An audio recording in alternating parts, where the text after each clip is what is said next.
Welcome to The Project. Tonight, the PM's all aboard the popular podcast train to try to reach younger voters. Anthony Albanese's 90-minute sit-down with Abby Chatfield covered everything from the cost of living to Medicare to when the election's going to be called. Not that long to an election. Give me the date. Give me the date. How about we agree on this? I'll text you before I go to Government House. US President Donald Trump employed a similar tactic during his campaign, appearing on hugely popular podcasts like the Joe Rogan Experience. There's nothing young people love more than old politicians on their podcast. Actually true. That's where you get the inside story. Let's stay overseas, and Spain's former football boss, Luis Rubiales, will escape jail time despite being convicted of sexually assaulting star player Jenny Hermoso. Rubiales has been fined $16,000 for grabbing and kissing Jenny after their 2023 World Cup win in Sydney. Elsewhere, Matilda's firebrand Ellie Carpenter has labelled the team's latest performance in Houston as not good enough. The Aussies suffered their worst defeat to Japan ever. More on that later, because I might start crying if we look at those goals. And look away now, Erinsborough faithful, because the removalists are headed for Ramsay Street. Neighbours has been axed again just 2 years after being saved by Amazon. That's when good neighbours become friends. Sad. Get emotional, don't get emotional. Sad.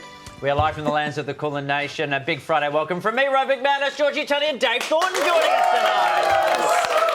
Hello, thank you. Oh, my gosh. So, Yes. the Neighbours news. Have you been on a Neighbours? I feel you've probably done a Neighbours. Done a Neighbours? No. You haven't? I was probably serving coffees to the crew or something, but I've never actually been on it, no. I've done the tour. Oh, where You know, does like that the go? Ramsay Street tour? I can't actually remember the suburb that it is here, but I did that, and I got photos with like the Ramsay Street sign, and I was so excited. It was before I lived here, so I was still just, I think I was at uni in Brisbane, and it was awesome. Do you know what's exciting for me is all the stuff I nicked when I went to visit the set when we did a story on the project for when it finished the first time. What did you steal? I stole menus from Harold's Cafe. I stole the street sign.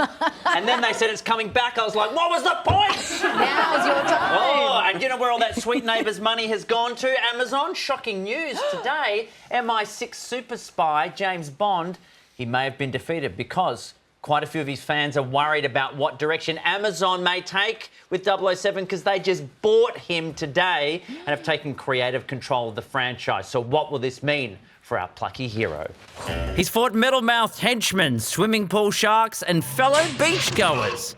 I think you got the point. Now James Bond is facing his most powerful adversary yet, Amazon chief Jeff Bezos, who definitely does not look like Hans Blofeld.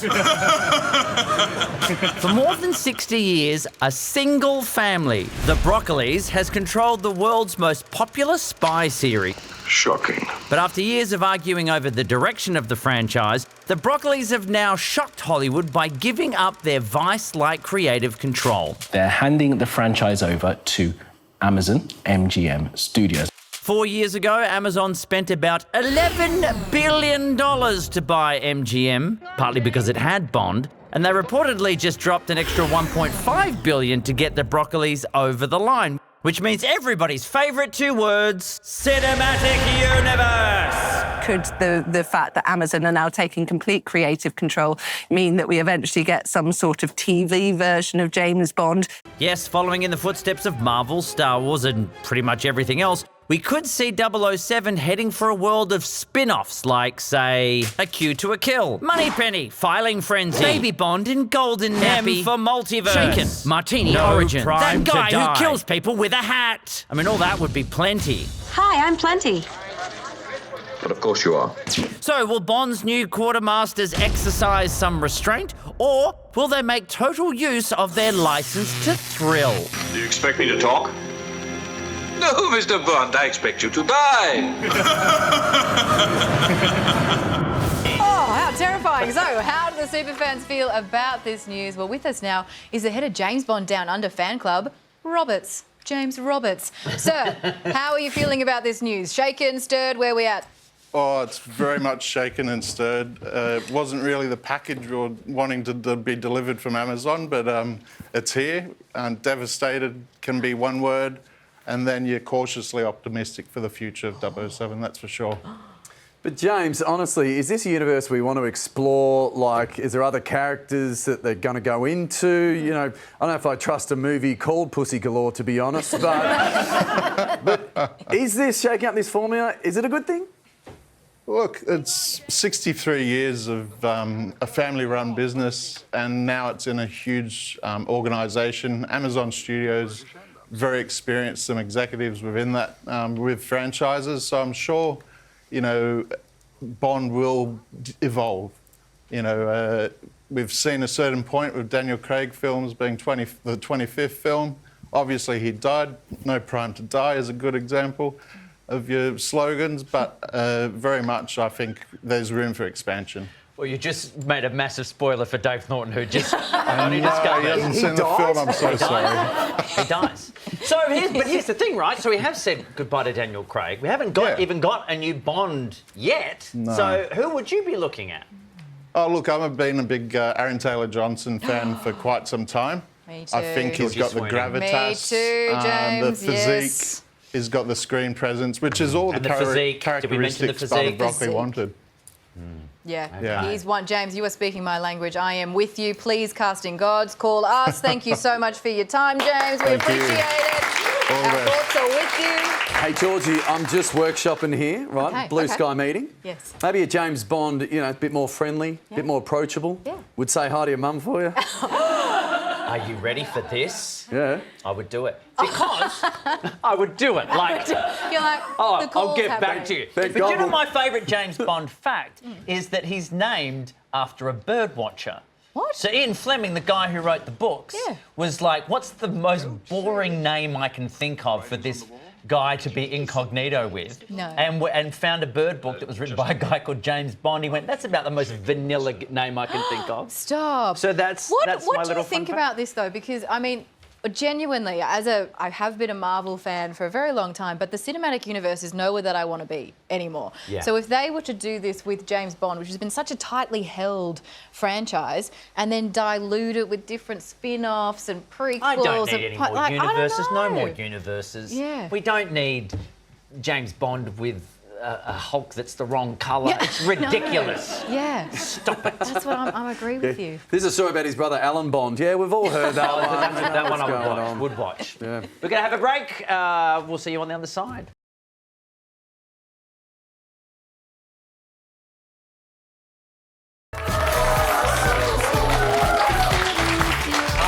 I'm trying to resist treats under the desk. Welcome back to the project. You and I are going to be performing live in the studio. It's going to be very exciting.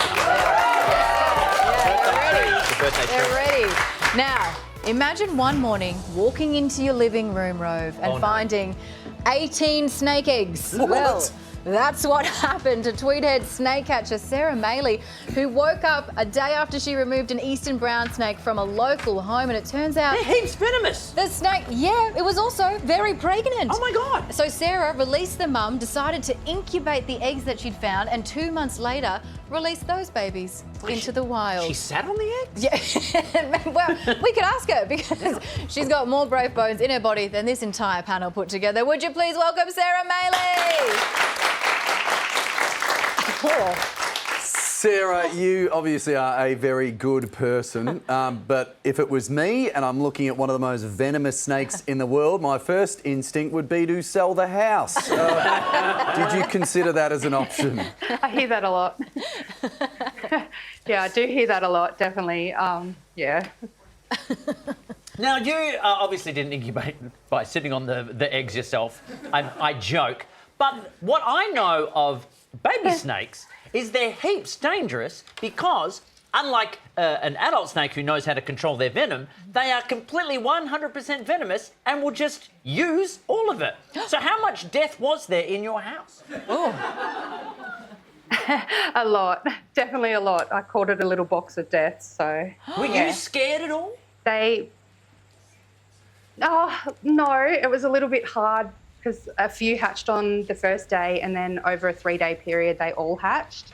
So the first 2 days we had to spray the ones that had already hatched with water. That was a little bit scary because they'd all jump out of the box and be chasing them around, trying to catch them all again and Hang on, get them back in the box so we Sarah, can spray them and you're give them talking some about water. them like they're hamsters. They're eastern brown snakes. You know. Like the second deadliest snake in the world, right? Yes, you are right. I'm just wired a little differently, I hear quite often. Sorry, you spray hamsters yeah. with water? Sorry, that is, they like it. Sarah, it's just dawned on me, you actually have a packet of snakes alive. It is just... But Yes. you release them into the wild because you are a good person. But honestly, where did you put them? Where did they go? And where's the most responsible place to put the second most venomous snake in the world? We put them away, like somewhere in the bush where they're away from residential, commercial, schools, parks, anywhere where they'll come into human contact. We definitely don't want them to come into human contact or in contact with any pets. And Sarah, So who is... they're in the bush and they won't be found. Well, one who's not in the bush is who you've got in your hands there. Who is that? Oh, and those are the eggs. This is Checkers, the diamond python. Okay. So these are the eastern brown eggs that hatched. We thought we'd keep them as a little reminder of what happened here. Wow. Yeah. Oh, Sarah, I don't know how you do it, but well done in being able to control all of that going on, and thank you so much for taking us through it. It seems like a horror story, but we appreciate it. No problems at all. Thank you for having me. Just makes me want to swallow something whole. Does it? Yeah, that's what snakes do as well. Spray a little hamster, swallow it whole. You know how it works. I learn a new thing every day about you, Rove. This is great. Now, guys, I know you've got me here for the big breaking news. Yeah, of course. And it's time for shoe news. Shoe news! Shoe news. Or shoes. Oh, no, it doesn't work. Because earlier this month, some of my favourite shoemakers, Birkenstocks, they sought to have the iconic footwear classed as a unique work of art in an attempt to stop copycats. Well, the decision has come down, and needless to say, the courts said nein, because, you know, when Germans try to impose rules on the rest of the world, it doesn't usually go well. But the fact is, I have... Wait, what is happening? Why is the cameras moving? What's going on? I have an invested interest in this story because... zoom in on these bad boys. Look at that. Are they the real deal? Of course, they're the real... How artistic are your feet? Well, I do live in Brunswick in Melbourne in the inner north, so I have to get a pair of these and a Subaru. Yeah, so and, that's actually your passport for how you go in between the suburbs. Exactly. Yeah, but what do you yeah. think of them, Georgie? Do you I'm like so them? distracted by your toes, I can't even look at the sandal. Firstly, I would like to say my eyes are up here. Thanks very much. That is a little bit much. But they're considered art? These, I do... Dear God, what a Crocs. God help us. Finger painting. Finger painting. You heard me, Crocs. painting. Yeah, finger painting. Don't you switch cameras. There you are, Crocs. Finger painting. Deal with it.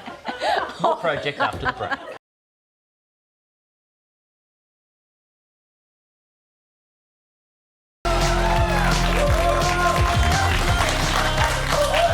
Hey guys, this is the project, and this is a ferret. And you may be wondering why, for the love of God, Rove is holding a ferret. No questions. Well, it will all make sense soon. It's my friendly ferret. Perhaps. Because, guys, the weekend smorgasbord of sport is here, so slap on your spandex, stretch your glutes, because it's time for...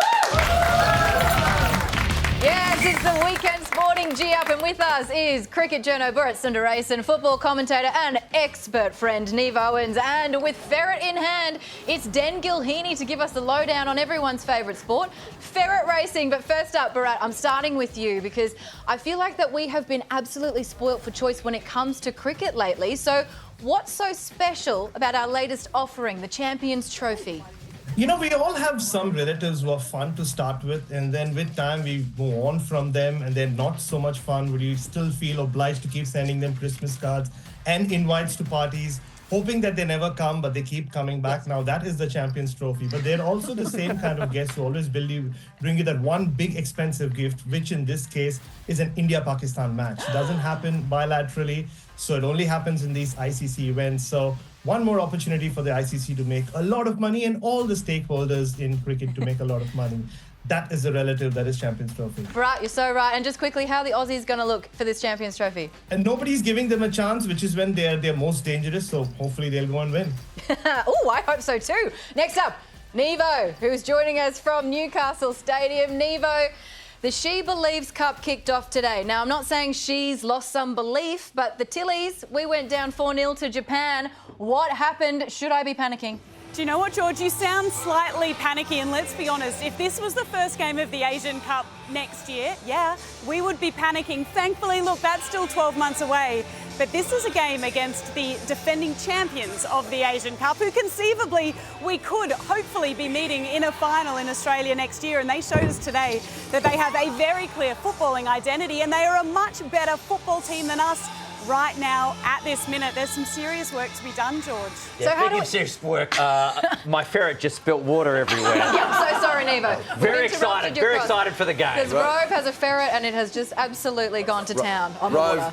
Don't blame that bladder on that ferret. I know what your problems are, mate. Nevo, how do we turn this around? Well, don't worry, George. We've only got the world #1 USA coached by the technically astute Emma Hayes next up on Monday. So look, you know, I'd love to be able to say it all gets easier from here. There were some really worrying defensive lapses in that game, I think, against Team USA on Monday morning. A whole heap of work to be done, and a lot for Tommy Samani, the interim coach, to be thinking about in the lead up to that one. Nevo, I'm not listening to you. La la la la la. What I'm hearing is we're going to defeat the US 4-0. Thank you so much. And finally, we are heading to the Foster Agricultural Show with Den, which kicks off tomorrow. And Den, you seem to be navigating holding that ferret slightly better than my colleague Rove. Any tips? It's currently burrowing into my armpit. Yes, do you have any tips? Why is yours looking so serene? Well, I'm worried I'm putting her to sleep. I'm so boring. No, I've had some tips and a nice firm grip around her chest, and just this one, Gaia likes pats. So. Mine likes spilling water over the desk and finding orifices to get into, which worries me right now. This is how rumours start. I want to say that you should maybe just drug test the two ferrets behind you, because they look like they've been on something. They are huge. These are a bit bigger ferrets. So this is Rex and Crystal. Yeah. And they're in another new competition that we've reimagined this year. So they're in the Calf Classic tomorrow, and there'll be lots of local kids that are entering their calves. So we're looking forward to hopefully not too eventful calf arena with calves taking off with kids trailing behind them, but it'll be a spectacle whichever way. Oh, I know they say don't work with kids and animals, but Den, you're fine. Rove McManus, I don't know about you. Someone come get the I need help. I think Ranger's ready to go.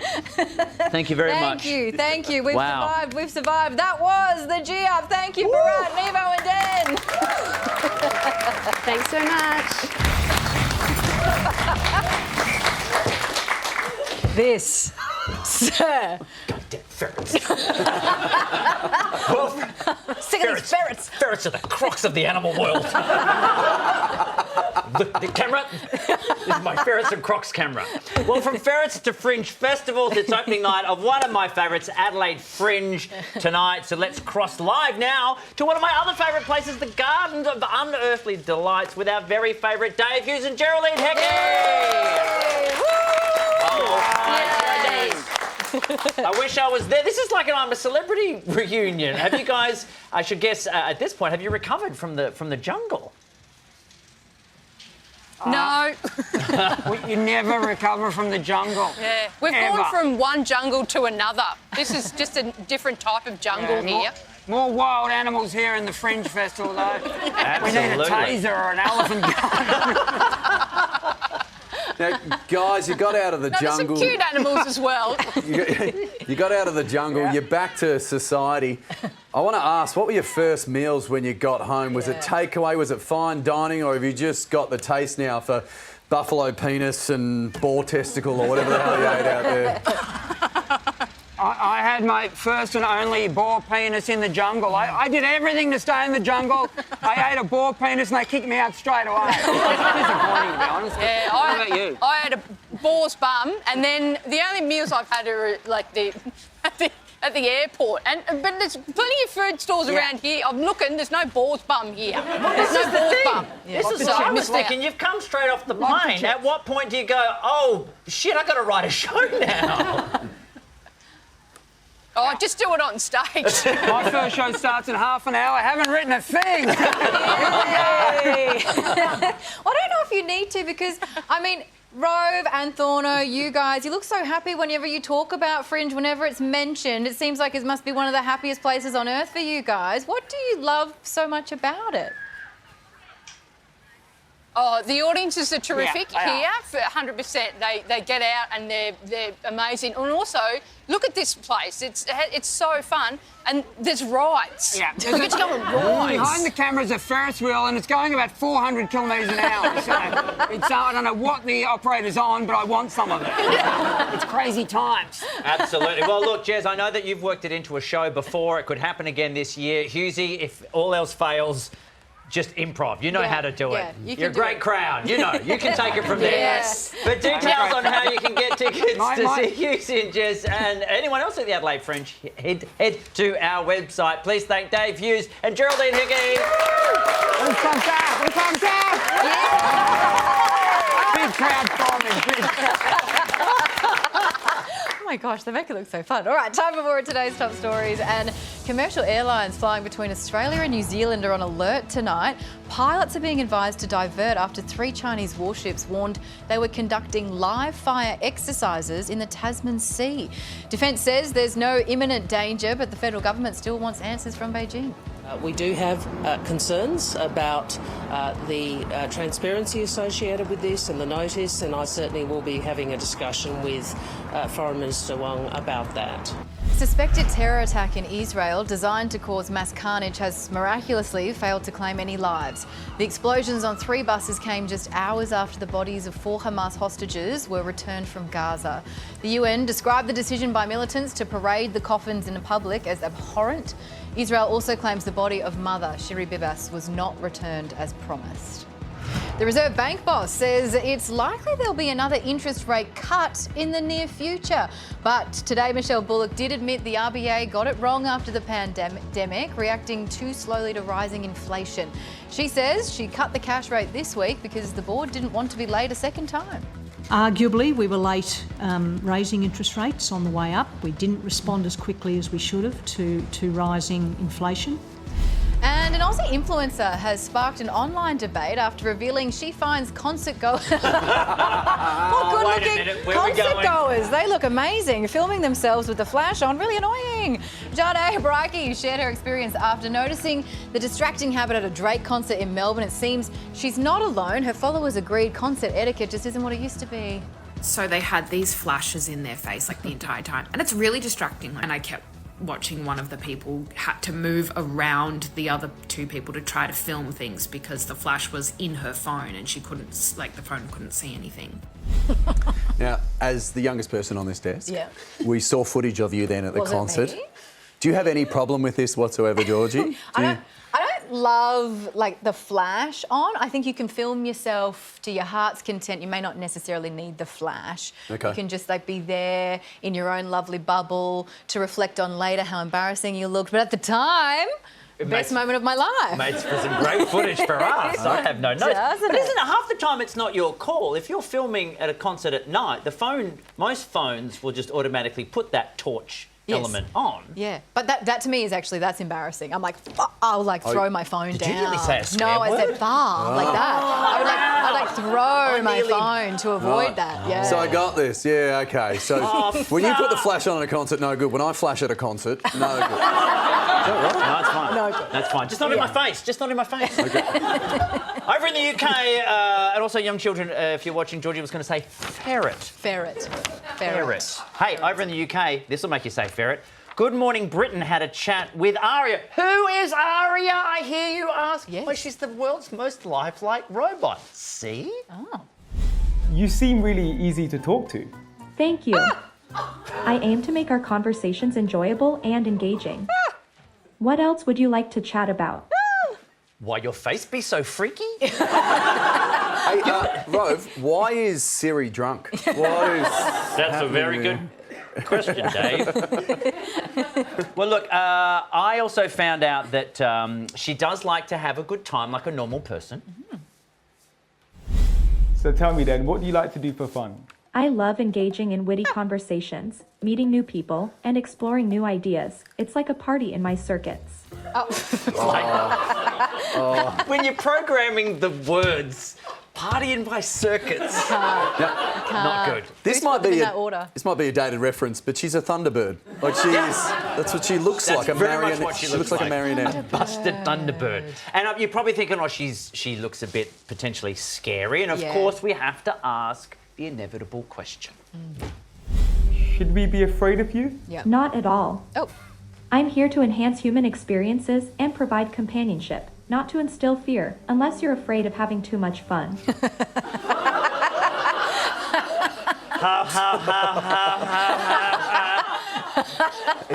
Excuse me, robot. Can you look up restraining order? Can you work that out? There's a party in my circuit, and everyone's invited. Oh my God. You're on the Crocs list, Aria. I've never been able to go my entire life and not known about Aria's existence, you know? Like, she's going to haunt me. Imagine her singing you to sleep at night, Georgie. Just rest. You will be okay, Georgie. Oh, okay, we're going to go to a break. We'll be right back. Oh. Hey, welcome back. I've learnt two things tonight. One, ferrets smell bad. Yeah. Two, Yeah. what is worse than a smelly ferret is a wet ferret. And we've experienced both. Yay! Over to you, Georgie. Well, more changes from Donald Trump this Speaking of evening. The president's removed the famous Resolute desk from the Oval Office. It's happened just days after Elon Musk's son picked his nose, remember that? And appeared to rub a booger on the historic piece of furniture while visiting with his dad. Now, it could all be coincidence, but President Trump, a notorious germaphobe, says it needed a light touch-up. It was disgusting. A great booger. What a booger. Now, we Aussies have been banging on for ages about brewing the world's best coffee, and now the world agrees with us. Toby's Estate flagship cafe and warehouse in Sydney has topped the world's 100 best coffee shops list for 2025. Two other cafes also made the top 10. Melbourne's Proud Mary Coffee was 4th, Brisbane's Coffee Anthology was 8th. 6 other Aussie cafes also made the list. I'm very proud of Australia for this. I do love a coffee, don't get me wrong. Like, I've got 2 gorgeous kids at home. I'd probably give them up before I give up coffee. I would take my long black over those 2 short whites. We're good. We're good. We don't have any more jokes. The best joke. News. Every day it gets right into you like a ferret in the pits. Well, I'm here with the stuff you may have missed this week.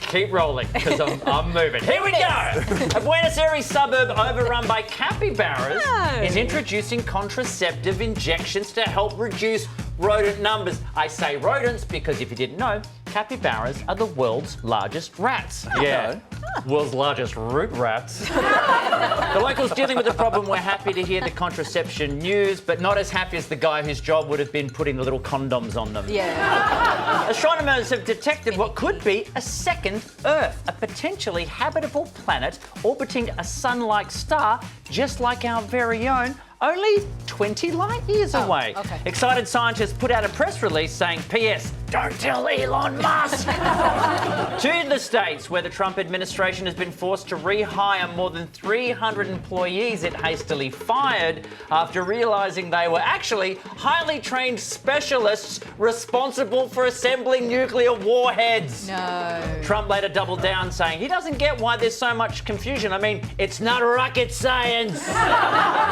It's great science. I love it. It's the best of all the sciences. Everybody's saying it. The man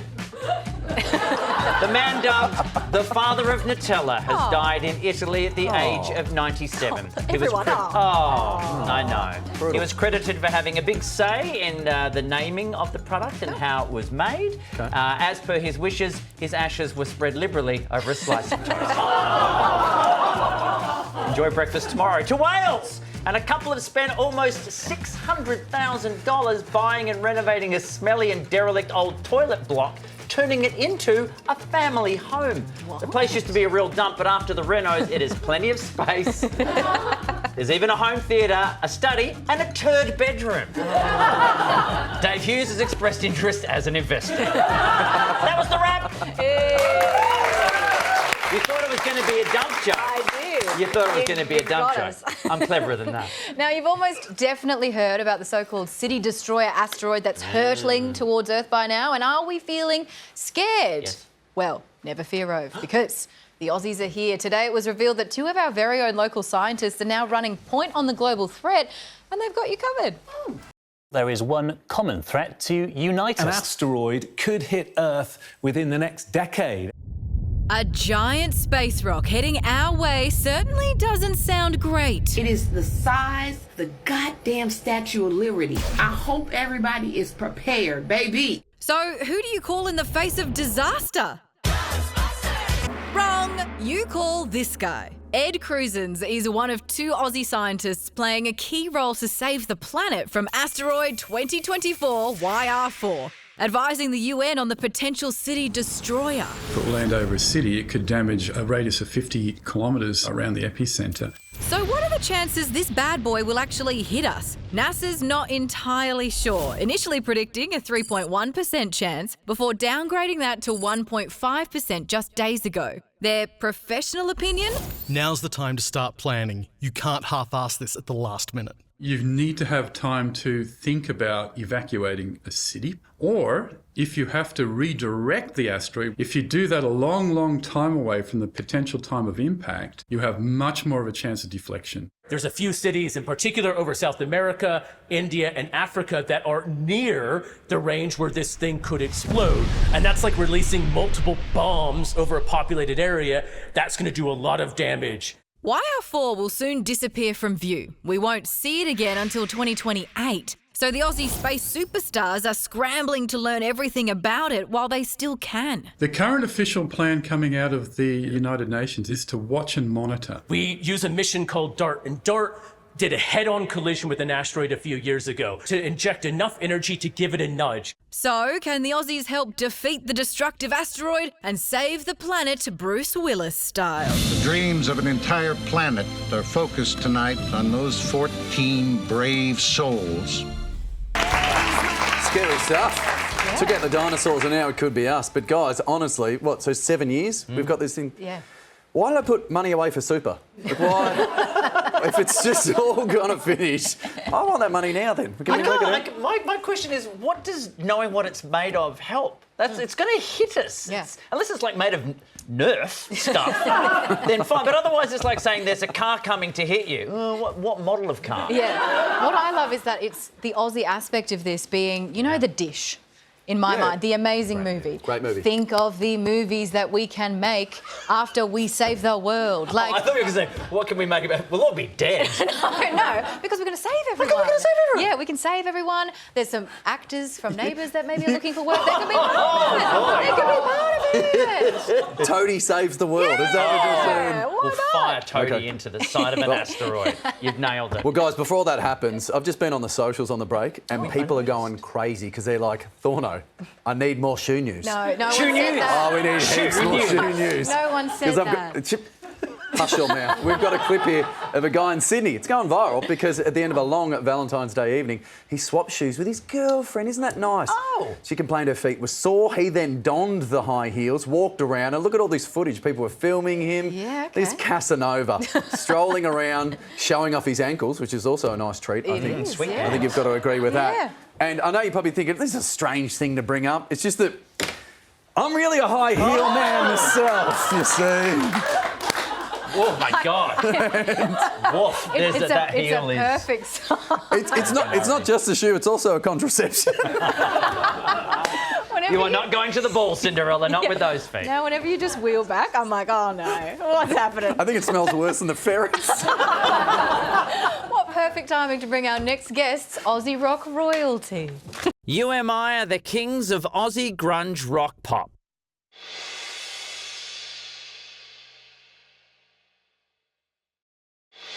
Led by frontman Tim Rogers, they dominated the charts and our award shows in the 90s, becoming Australia's first band to have 3 consecutive albums debut at number 1. Okay, and the winner is UMI. UMI soldiers. UMI. One of those albums was Hi-Fi Way, and 30 years on, yes, 30, UMI are bringing the record back to life.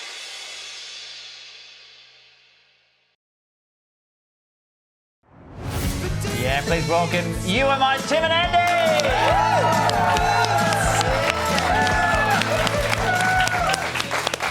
This is special. I'm sorry for my waft. Yes, we've known each other 3 decades, and it's the first time I've picked up that you smell de ferret. Yes, eau de ferret, I like to say. Yeah. How does it feel? 30 years. Do you feel older? Do you feel wiser? Apparently we look older. We were saying in the green room, Rove, that you look exactly the same He's a vampire. as the first time we hung out all those years ago. But the smell. But the smell. Well, the price of looking the same is obviously you smell it. Something has to give, like a ferret. Over the 30 years, though, has there been a particular decade that sort of stood out as your favourite, as the time that you enjoyed the most? The 1870s were difficult. Difficult for a fledgling young rock band when Beautiful the style suits. was more... Well, yes. I think there was the next one. The 90s, we did a lot of great things in that decade, but we were always touring. There were 200-300 shows a year, and didn't really have much opportunity to revel in our brilliance. I feel we're trying to enjoy this time in our life and this decade. Aww. That's very special. I think it's important, you know. You work hard. I think it's to have these relationships and to enjoy your fans and enjoy what you do is important. Which is one of the reasons we're doing this tour, because maybe it'll sell tickets, and also I think audiences come to these shows and meet up with people maybe they hadn't seen in a while, and we do the same. That we can, being on stage, you can see that within a crowd, some sort of joy, and at these extraordinarily anxious times to be involved in the industry of human happiness and delusion. If we can be part of that, we'll offer the delusion for your happiness. But am I thinking about it too much? No, but I appreciate that you're doing that. I appreciate it. Genuinely think it's lovely when you guys are performing too, because it seems like, especially now I go and see bands, like your seminal albums were obviously released in the 90s, and the 90s is now very retro. So what I'm noticing is that in a crowd, you got guys like me that love the album. Then I'm looking across and there's now sons, daughters of fans, and people who are 15, 18 years old who've just found bands like you, and we're getting involved. Grandparents, some young footballers who I adore introduced themselves to me and said, "Look, Timmy, my granddad used to go and see you," and to which it was wonderful. You know, please give our best to your granddad, but it did. How's he feeling? How's he feeling? How's his knees?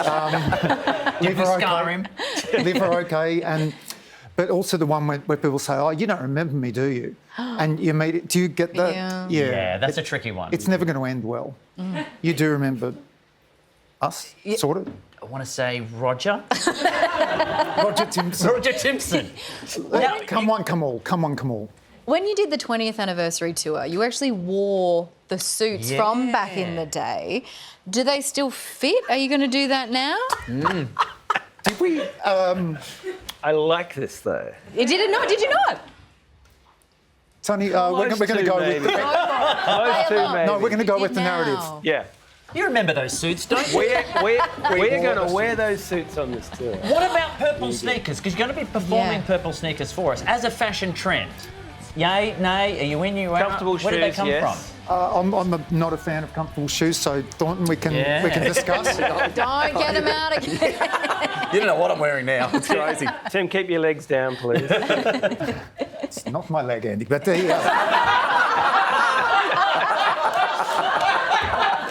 it was my hand. It was his please.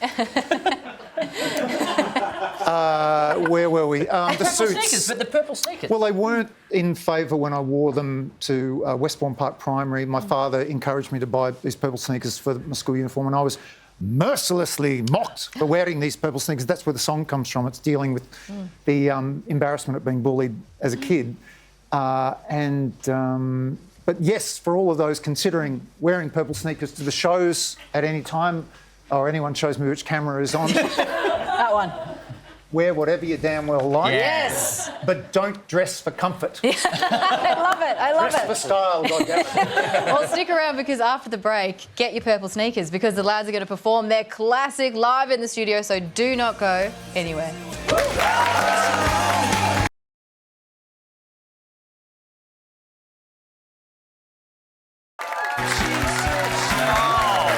Welcome back to the project. As promised before the break, we have a very special performance with their classic track, Purple Sneakers. Go wild for UMI!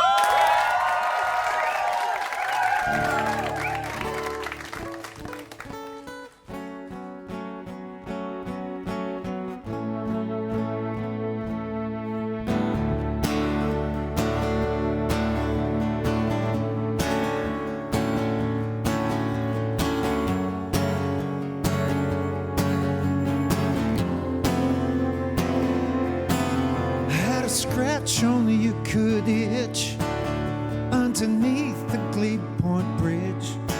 And now every boy with a knitted vest has got some precedent. So we take a personality pill and something red to swill. And now every fire has gone out and every heart that wanted to kill. Let's call it a day.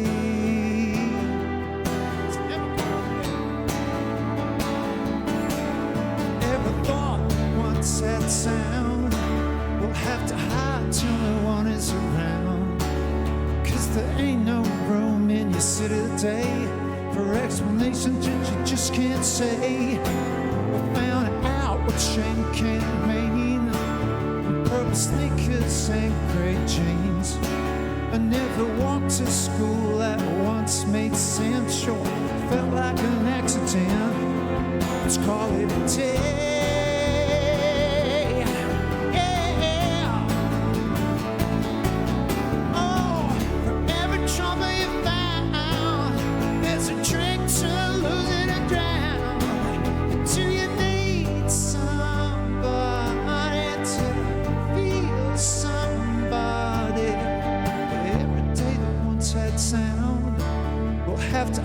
Till no one is around. I don't hate, but just feel better when no one else is around. So I take a personality pill and something red to swell. And now every fire is gone out, every heart that wanted to kill. Let's call it a day.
You're very good at this. You're very good at this. Amazing. That was so good. Thanks, boys. Thank you very Incredible. much. Tickets to the Hi-Fi Daily Double Down Tour are on sale now. Would you head to our website for details?